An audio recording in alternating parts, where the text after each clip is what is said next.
G'day mate, 40 here. So I have friends who are absolutely convinced we're headed for rampaging, raging inflation. And so some of them are big believers in what Peter Schiff is saying. It's like, you got to get into gold, man. You guys hedged against inflation with lots of gold and gold stocks. And then I have other friends that say, oh, Peter Schiff is a hack. Why is he being put on TV? He's wrong so often. Why does anyone listen to him? Well, guess what? Guess what the best hedge is against inflation, mate? It's also the best form of insurance for surviving a natural disaster such as an earthquake. And that is have friends, have community, have good relationships with your family. So Lucy Jones, how would you describe Lucy Jones? She's an expert in earthquakes. So she's a seismologist, right? And so she wrote an op-ed in the LA Times a few months ago saying the one thing you can do, the best thing that you can do to survive an earthquake is to know your neighbors, right? Know their names, have a relationship with them, because when the stuff gets real, and an earthquake's rolled through, and buildings are trashed, and fires are going up, and you're running low on water and food, the best preparation for that sort of emergency situation is to know your neighbors, know their names, be friends with them, and so that you can pitch in together. And so you're not going to be as smart as a wide circle of friends and a community. So whatever's the natural or financial disaster that's heading your way, the best way to survive a disaster is with friends, with community, right? One thing you need, certainly, to overcome tough times is energy. And the number one way to get energy is to have positive interactions with other people. And the more depth and strength in your relationship with that person, then the more energy you're likely to get. So you want to survive a disaster, you want to survive tough times, you want to hedge against inflation, you want to be prepared for a topsy-turvy world. Well, the best thing to do is have friends, have community, have people that you're interacting with on a daily basis. We should be spending hours a day around other people.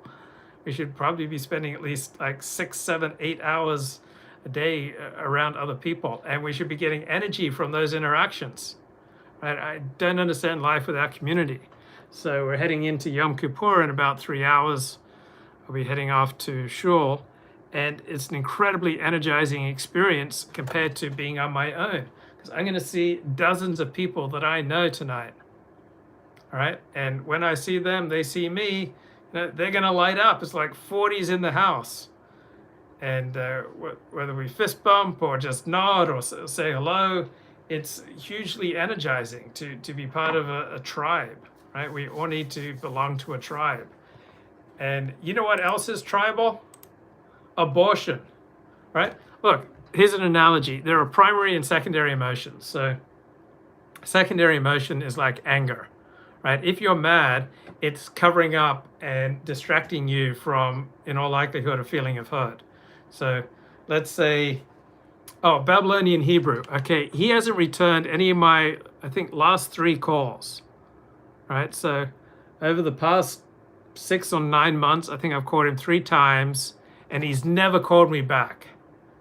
So he's texted me back saying, I'll call you, but he never, ever calls me back. So if I were mad about that, I wouldn't really be mad, right? That's the secondary emotion. If I was mad, I would be trying to distracting myself from the hurt. It's like, why doesn't Babylonian Hebrew want to stay friends with me? Why doesn't he call me back? Why do I feel like a jilted lover here? What the hell's going on with Babs? What am I, chopped liver?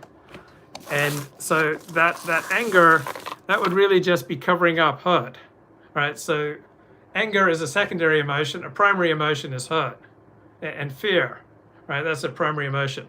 So I often get tight hamstrings, all right?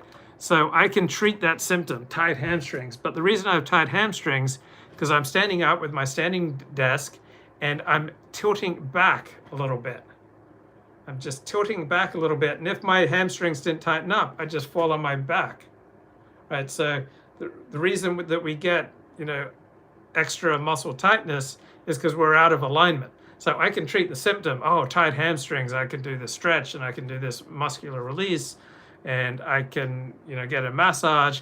But that's secondary. The primary thing that's going on is that like 99% of people, I tend to tip back a little bit from my hips. And so if I came forward a little bit from my hips, so I'm no longer tipping back, then I'm not going to have the problem with tight hamstrings.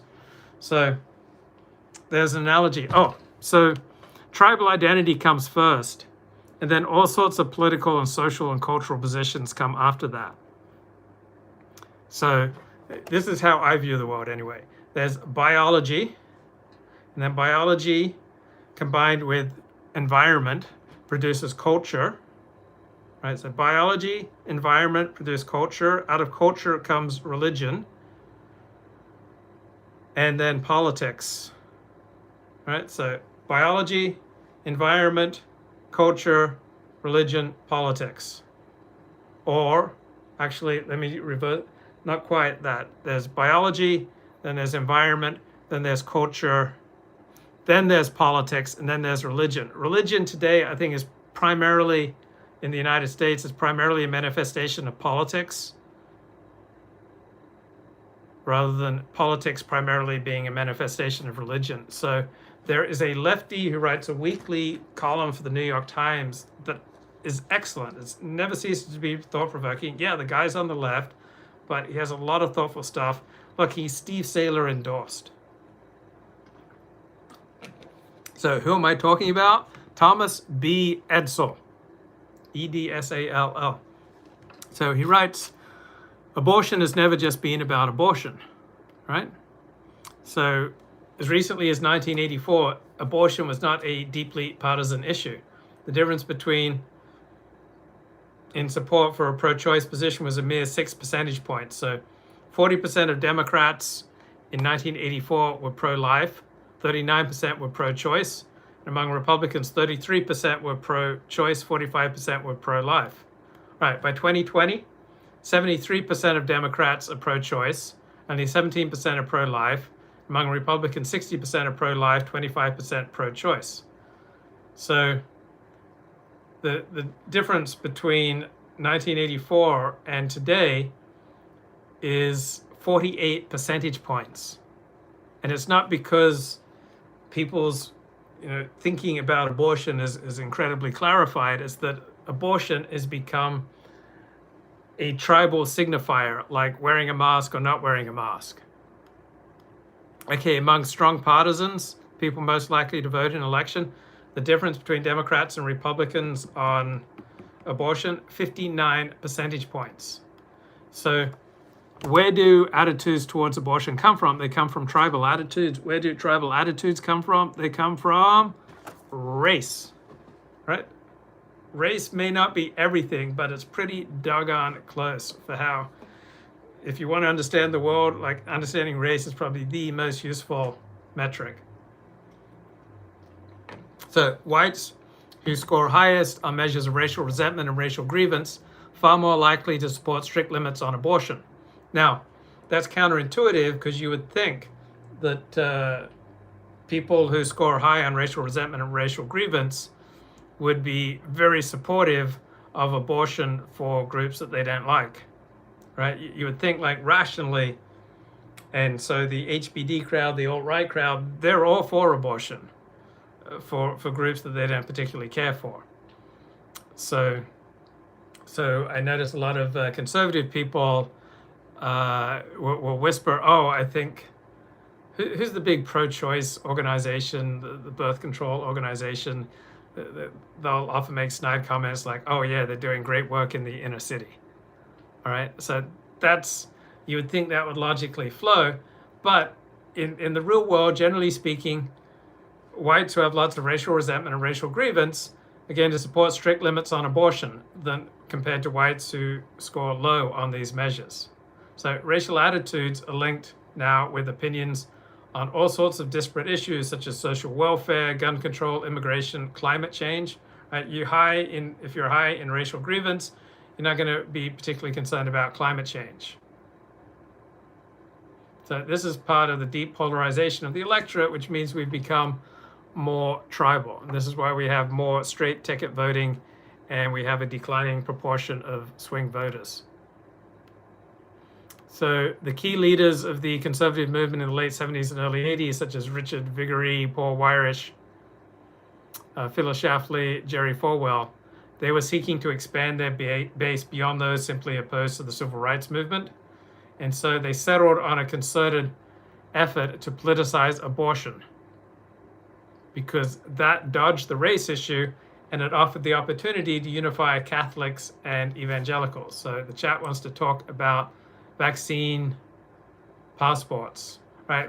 Health passports, vaccine passports, these are signs of tribal identity.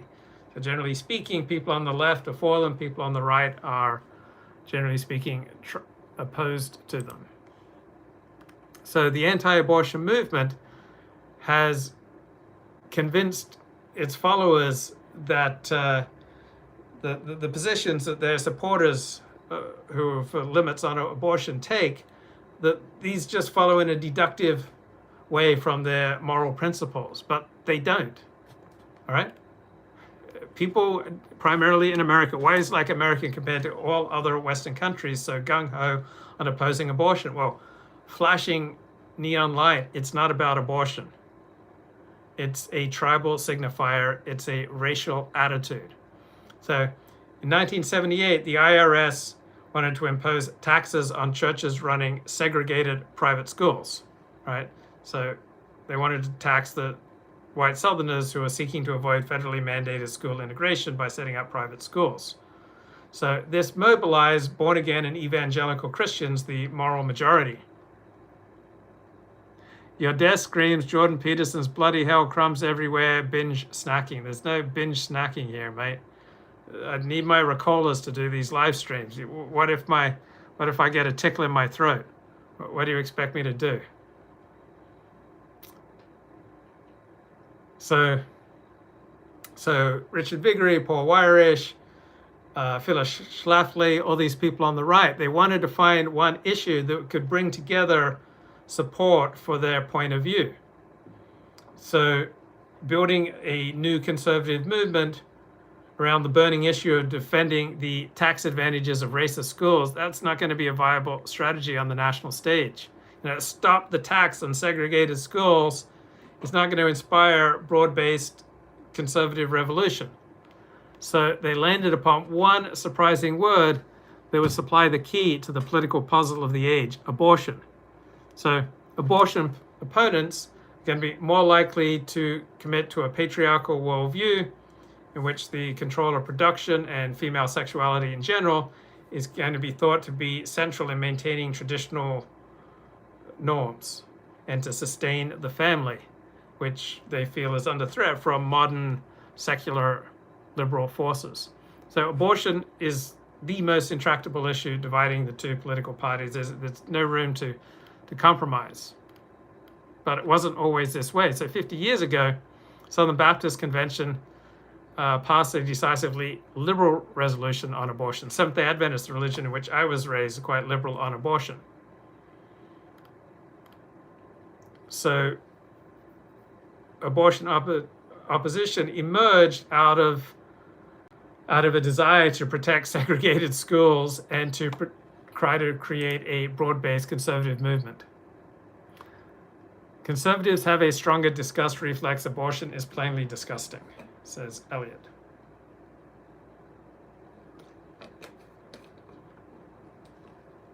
Well, abortion has not been a big issue for conservatives prior to the late 1970s. So if it's so disgusting, why weren't conservatives up in arms about abortion? So Paul Weyrich says the religious right did not come together in opposition to the Roe decision, right? What got the religious right going was an attempt by the IRS to rescind the tax-exempt status of Bob Jones University because of its racial discriminatory policies, which included a ban on interracial dating the university maintained until year 2000. So opposition to abortion is a convenient diversion. It's a godsend to distract from what motivated conservative political activism, the defense of racial segregation in evangelical Christian institutions. So many politicians who become adamant foes of abortion, all right, this is as a substitute for when open racism is unfashionable. They need a more high-minded issue, one that won't compel them to surrender their fundamental political orientation, which is an outgrowth of their tribal orientation. So the beauty of defending a fetus is the fetus demands nothing in return. So it's like low-risk advocacy. So in the middle of the surging, black rights, women rights, gay rights, reproductive rights, criminal rights, mentally ill rights, reality of the 1970s, that created a huge conservative reaction that led to 2 terms for Ronald Reagan, to Republicans taking back control of the US Senate in 1980, and a coalition of Republicans and conservative Democrats who wielded tremendous power in the House. So there's this persistent association in America between views on abortion and ethno-racial exclusion.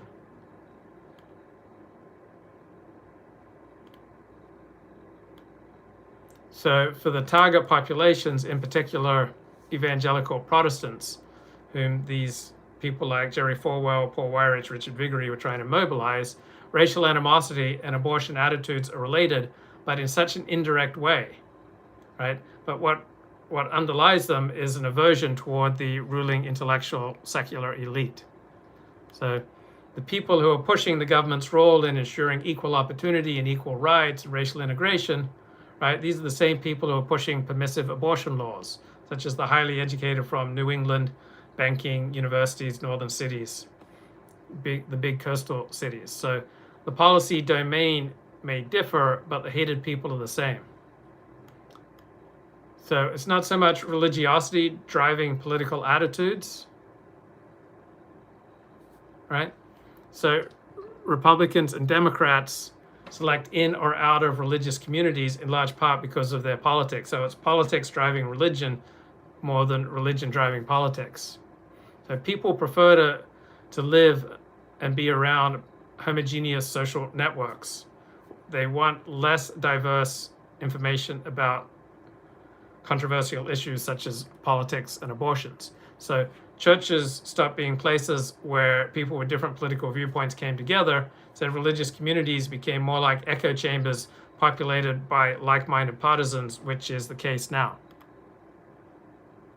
So there have been a whole host of Democrats who've had to liberalize their views on abortion as they eyed the presidency. So Ted Kennedy, Jesse Jackson, Dick Gephardt, Al Gore, Dennis Kucinich.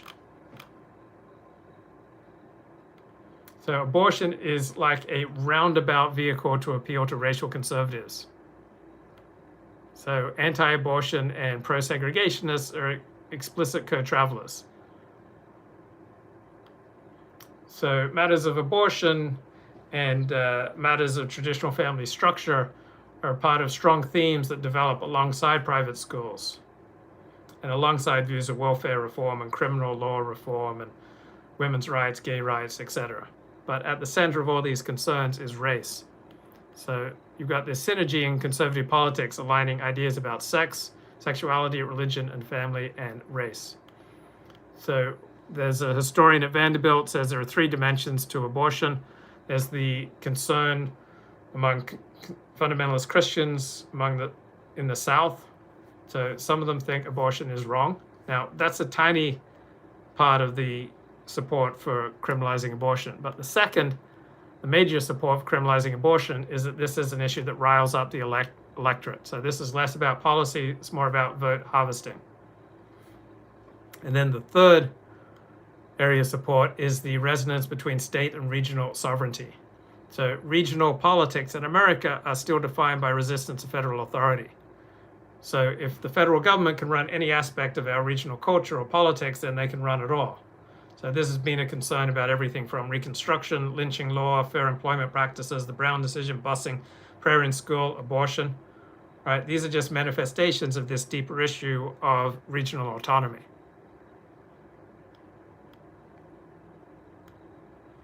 And in the South, opposition to abortion grows out of tensions between notions of manhood and evangelical attempts to control men. So this is from a history professor. It says there's always been a tension in Southern life between ideas of rugged masculinity and expectations of evangelical Christian propriety. So preachers and earnest parishioners have tried to do their part to rein in the worst excesses of Southern manhood, whether it's related to drink or to sex or to violence. So they've waged a war on sin to protect home and hearth and to secure, Christian leadership. Now, excessive sin in the South has also led to excessive evangelistic fervor. So the greater the sin, the greater the salvation, the greater the masculine indiscretion. The more of these were celebrated, then the more you needed an equally aggressive, muscular Christian response. So Southern evangelical Christianity has been much more welcoming of rugged masculinity in the South than in the North and on the coast. So for theological, cultural, and political reasons, Southern evangelical Christians, whose prescripts and sentiments pervade Southern rural culture in particular, they have increasingly embraced a muscular Christianity that deems protection of home and hearth and the family and liberty. These are things that worth waging with all the force and abandon required. So the enemy from the Southern Christian evangelical perspective is effeminate liberalism and secular humanism. So even those leaders who might not be terribly Christ-like in their temperament or norm are welcome into the fold if they're willing to fight back against effeminate liberalism and secular humanism. So in a sense, Southern evangelical Christians have jettisoned the New Testament for the Old for a way to revive society, and they've carved out plenty of room for rampaging politicians who want to impose their will, such as Donald Trump, to remake the nation in their image. So the swashbuckling Southern rural politician enjoys more freedom than ever to play hard, even as he decries the sins of abortion and feminism. As saint and sinner, he's been granted the right and the freedom to lead the family values charge against Washington and its soft liberal elite. So whenever an issue becomes moralized, it becomes more difficult to resolve. And when an issue becomes demoralized, when it's less likely to be seen strictly in terms of right and wrong, it becomes easier to reach a bipartisan consensus.